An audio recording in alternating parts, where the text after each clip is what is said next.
For those of you who don't know me, my name is Richard Steele, and together with Eckhart Böhmer, we would like to offer you something from the world of poetry in connection to Kaspar Hauser.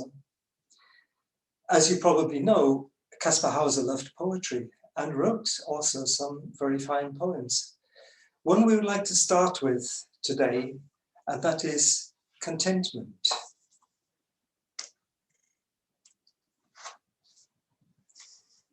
Contentment is the greatest miracle worker.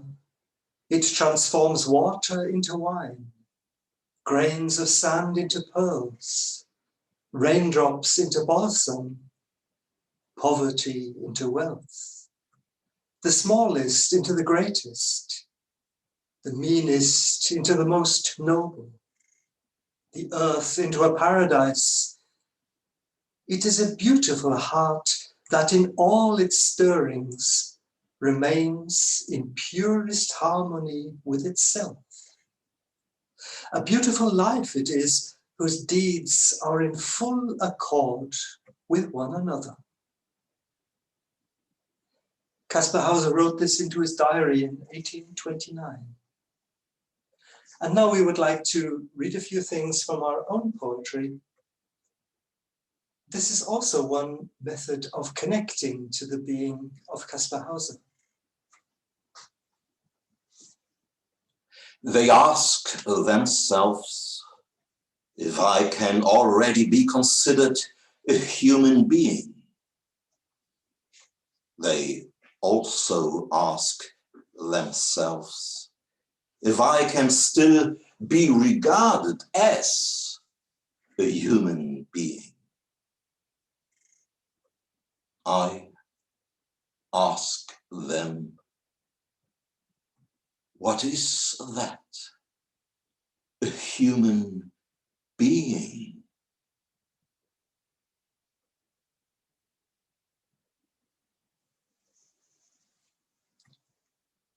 Ark bearer.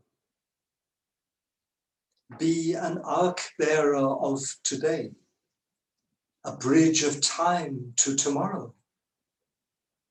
It is now on you, O human thing, to be the child of our age, that light may shine into the waters. The heart is the human ark now, and may carry over true fruits of life, that the arch of color may beam across the waters, bestowing spirit bread. Know that you are bearer, inured to inertia of the heart.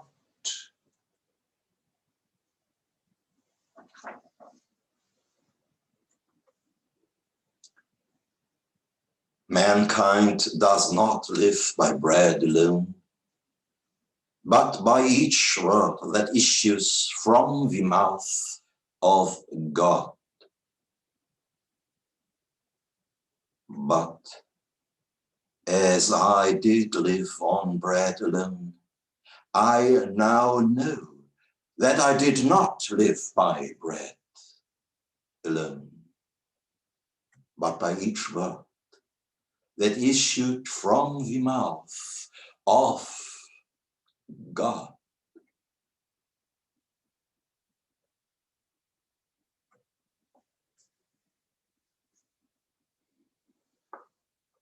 Once the inhabitants of the country of my origin saw you as the patron saint of horses. I would have liked to ask you for your protection too. Or was it the horse through which you transmitted your protection to me?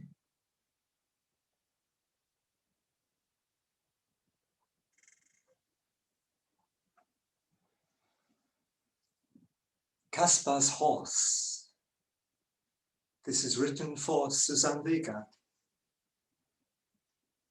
He who knew nothing of our world filled his world of darkness infinitely, filled it with love for his horse, so wooden and silent.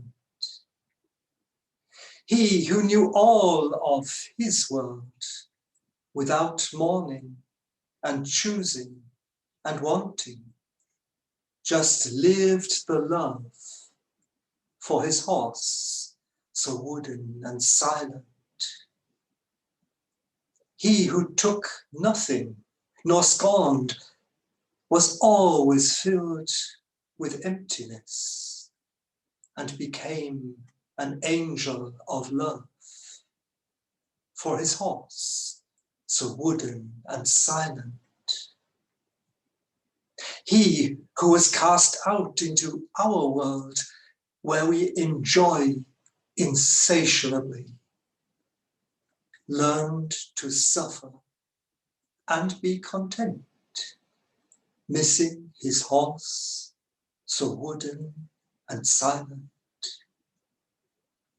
He who came as angel to our world of forgetting, knew no hatred, but took it into his heart as horseman, prevailing but silent.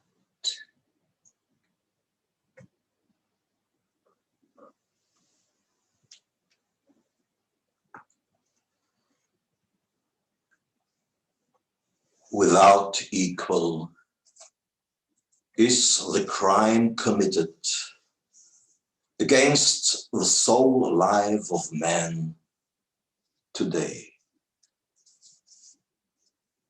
In twilight, the motionless child sits and dies into the square of the circle, which is no longer the expression of the infinite, but is capitulation, a fragment of the world severed from itself. Without equal is the crime committed against the soul life of man today.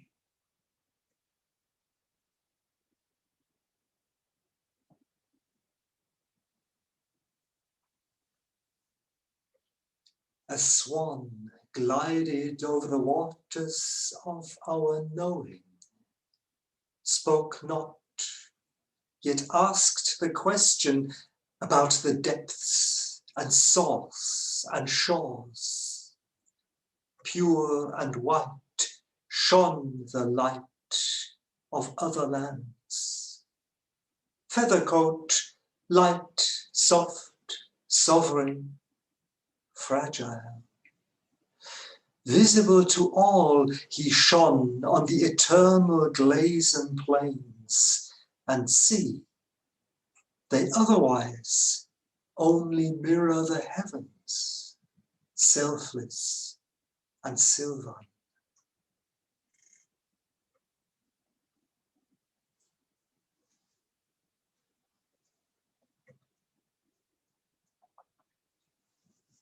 There is an old saying that life and death are like two separate chests, and the key to the one lies hidden in the other.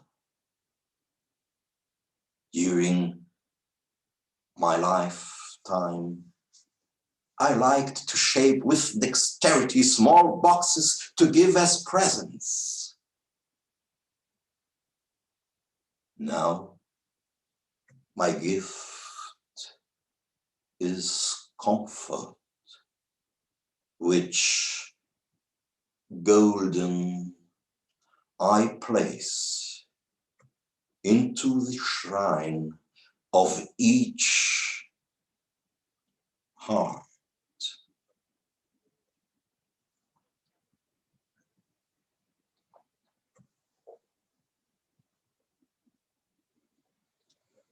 His night was filled with horses and lasted childhood long, which is eternity at least.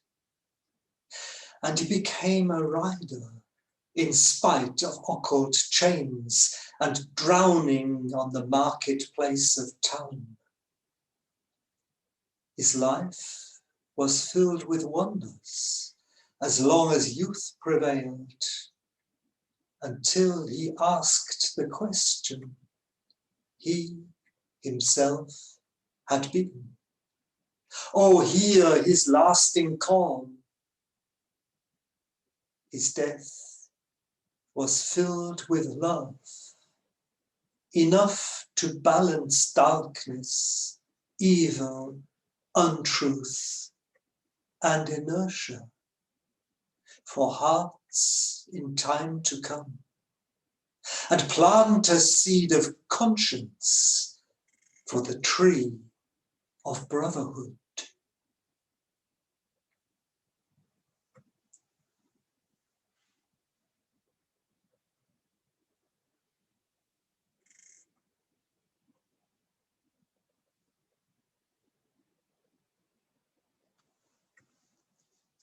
Kaspar Hauser sacrificed his own earthly identity, that our spiritual identity might not be lost.